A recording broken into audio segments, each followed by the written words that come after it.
আজকে আমরা গ্রুপ ভার্বের কিছু এমসিকিউ প্র্যাকটিস করব। তো প্রথমে আছে his pride has dash his ruin. His pride has dash his ruin. এখানে বলা হয়েছে ব্রট আপ। ব্রট আপ অর্থ হচ্ছে প্রতিপালন করা, আর ব্রড ডাউন অর্থ হচ্ছে নিম্নমুখী করা, আর ব্রড অ্যাবাউট অর্থ হচ্ছে ঘটানো, আর ব্রড অ্যারাউন্ড আমরা পাই না। তো যেহেতু হিজ প্রাইড তার অহংকার ঘটিয়েছে ধ্বংস, হিজ রুইন তার ধ্বংস ঘটিয়েছে, তো ঘটানো অর্থে আমরা ব্যবহার করতে পারি ব্রট অ্যাবাউট।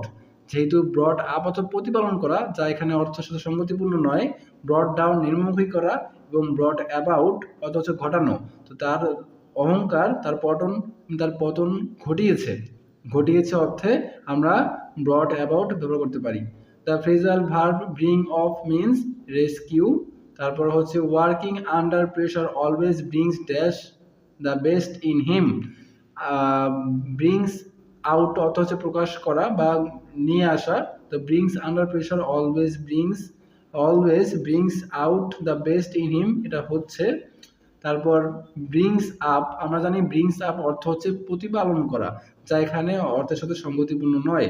আর ব্রিংস থ্রু অর্থ আরোগ্য লাভ করা, এটাও অর্থ মিলছে না, আমরা ব্রিংস অ্যাক্রস পাই না, তো এটাও ভুল। সঠিক উত্তর হবে ব্রিংস আউট। তারপর হচ্ছে he brought a dash new edition of his book. তো ব্রট অন, আমরা জানি ব্রট অন অর্থ হচ্ছে অর্থ আমরা পাই না, ব্রট অন অর্থ পাই না। এবং ব্রট ইন অর্থ হচ্ছে দেওয়া, ব্রট ইন অর্থ হচ্ছে দেওয়া, যা এখানে দেওয়া অর্থ প্রকাশ করছে না।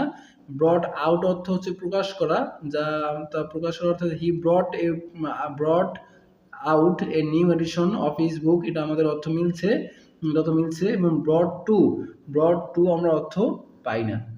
পরবর্তীতে পাবলিশ অর্থে আমরা কোনটা ব্যবহার করতে পারি?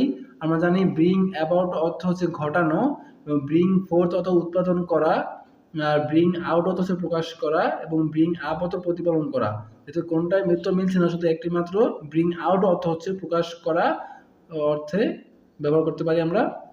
তারপর হচ্ছে his aunt brought him dash when his parents died, বা হার আন্ট ব্রট হার গ্রোন আমরা পাই না, ব্রট হার গ্রোন আমরা পাই না।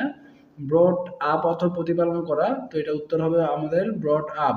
আর ব্রট ওভার আমরা পাই না। আর ব্রট অফ অর্থ হচ্ছে উদ্ধার করা, এখানে উদ্ধার করার অর্থ দিচ্ছে না। তারপর the timely rain dash good crops. Brings in অর্থ হচ্ছে দেওয়া, যা আমাদের এখানে অর্থ মিলছে না। ব্রিংস অ্যাবাউট ঘটানো, বৃষ্টি ঘটায় ভালো ফসল, অর্থ মিলছে না। ব্রিংস আপ অর্থ প্রতিপালন করা, বৃষ্টি প্রতিপালন করে, তা অর্থ মিলছে না। ব্রিংস ফোর্থ অর্থ হচ্ছে আমরা জানি উৎপাদন করা, যদি ব্রিংস ফোর্থ অর্থ উৎপাদন করা, তাহলে উত্তর হবে ব্রিংস ফোর্থ।